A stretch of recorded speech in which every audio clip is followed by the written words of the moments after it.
Gerbang Kertosusilo. Nah, ini semacam Jabodetabeknya Jawa Timur.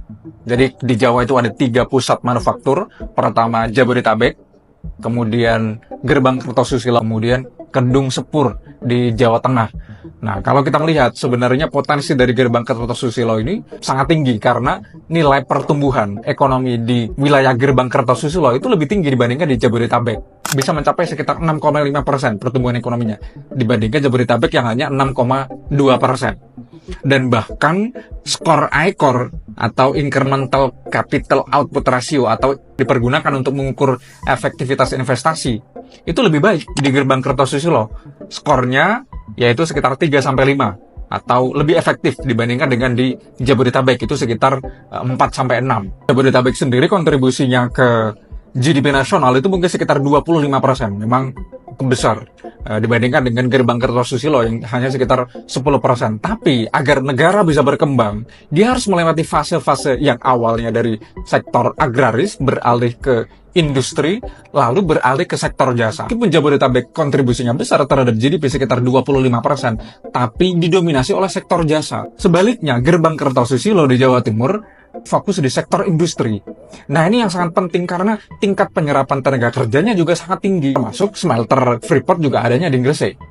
Di Jabodetabek hanya satu isunya karena Jabodetabek sering banjir.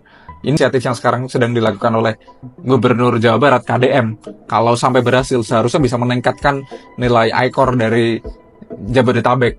Nah, sebaliknya, kalau isu banjir ini relatif tidak ada di Gerbang Kertosusilo, tapi konektivitas masih menjadi isu. Kalau di Jabodetabek itu semuanya sudah terkoneksi dengan tol dengan baik.